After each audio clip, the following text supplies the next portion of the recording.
സംവിധായകൻ പി ബാലചന്ദ്രകുമാർ അന്തരിച്ചു. ചെങ്ങന്നൂരിലെ സ്വകാര്യ ആശുപത്രിയിൽ ഇന്ന് രാവിലെ ആയിരുന്നു അന്ത്യം. വൃക്കരോഗത്തെ തുടർന്ന് ദീർഘകാലമായി ചികിത്സയിൽ കഴിയുകയായിരുന്നു. 2013 ആസിഫ് അലി, ബാല, ജഗതി ശ്രീകുമാർ എന്നിവരെ കേന്ദ്ര കഥാപാത്രങ്ങളാക്കി കൗബോയി എന്ന ചിത്രം സംവിധാനം ചെയ്തിട്ടുണ്ട്. നടൻ ദിലീപ് 8ാം പ്രതിയായ നടി ആക്രമിക്കപ്പെട്ട കേസിൽ നിർണായകമായത് പി ബാലചന്ദ്രകുമാറിന്റെ വെളിപ്പെടുത്തലുകളായിരുന്നു. കേസിലെ പ്രധാന സാക്ഷികളിൽ ഒരാൾ കൂടിയായിരുന്നു അദ്ദേഹം. 2 വൃക്കകളും തകരാറിലായിരുന്ന ബാലചന്ദ്രകുമാർ ഡയാലിസിസ് ചെയ്താണ് മുന്നോട്ടു പോയിരുന്നത്. ഇതിനിടയിൽ തുടർച്ചയായ ഹൃദയാഘാതം സംഭവിച്ചതും ആരോഗ്യനില വഷളാക്കി. തലച്ചോറിലെ അണുബാധയും ബാലചന്ദ്രകുമാറിന്റെ ആരോഗ്യസ്ഥിതി ഗുരുതരാവസ്ഥയിലാക്കുകയായിരുന്നു. കഴിഞ്ഞ മാസം 11-നാണ് ഹൃദയ സംബന്ധമായ അസുഖങ്ങളെ തുടർന്ന് ബാലചന്ദ്രകുമാറിനെ ചെങ്ങന്നൂരിലെ KM ചെറിയാൻ ആശുപത്രിയിൽ പ്രവേശിപ്പിക്കുന്നത്. 2 ദിവസം മുൻപായിരുന്നു ബൈപ്പാസ് സർജറി. പിന്നീടാണ് അണുബാധ സ്ഥിരീകരിക്കുന്നത്.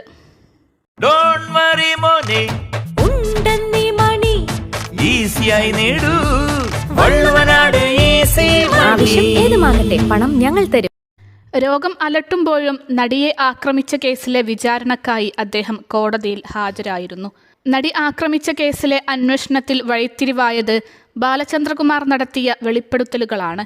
ഈ വെളിപ്പെടുത്തലുകൾക്ക് ശേഷം ദിലീപിനെതിരെ വധ, ഗൂഢാലോചന, തെളിവ് നശിപ്പിക്കൽ തുടങ്ങിയ കുറ്റങ്ങളും ചുമത്തുകയുണ്ടായി. നേരത്തെ ബലാത്സംഗ കേസിലെ ഗൂഢാലോചന കുറ്റമായിരുന്നു ദിലീപിനെ ചുമത്തിയിരുന്നത്. ദിലീപിൻ്റേത് അടക്കമുള്ള നിരവധി ഓഡിയോ തെളിവുകളും ബാലചന്ദ്രകുമാർ പുറത്തുവിട്ടു. ഒരു കാലത്ത് ദിലീപിൻ്റെ അടുത്ത സുഹൃത്തുക്കളിൽ ഒരാളായിരുന്നു ബാലചന്ദ്രകുമാർ. നടിയെ ആക്രമിച്ച ദൃശ്യങ്ങൾ ദിലീപ് വീട്ടിലിരുന്ന് കണ്ടുവെന്ന സുപ്രധാനമായ വെളിപ്പെടുത്തലും അദ്ദേഹം നടത്തി. നടി ആക്രമിക്കപ്പെടുന്നതിൻ്റെ ദൃശ്യങ്ങൾ ഒരു VIP വഴി ദിലീപിൻ്റെ കൈവശം എത്തിച്ചേർന്നുവെന്നും അദ്ദേഹം അവകാശപ്പെട്ടിരുന്നു.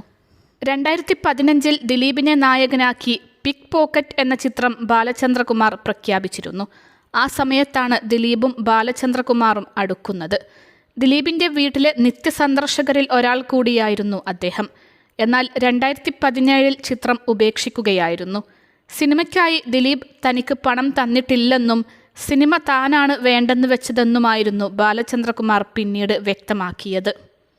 അൽസലാമ ഐ ഹോസ്പിറ്റൽ 21 ലക്ഷത്തോളം സന്തുഷ്ടരായ ഉപഭോക്താക്കളും 2 ലക്ഷത്തോളം തിമിര ശസ്ത്രക്രിയകളും പൂർത്തിയാക്കിയ മലബാറിലെ ഏക കണ്ണാശുപത്രി. ലോകോത്തര നിലവാരമുള്ള ചികിത്സാ സംവിധാനങ്ങൾ, എല്ലാ നേത്രരോഗ ചികിത്സാ സൗകര്യങ്ങളും വിദഗ്ധരായ ഡോക്ടർമാരുടെ മേൽനോട്ടത്തിൽ. Al Salama eye hospital, hospital road, Perinthalmanna.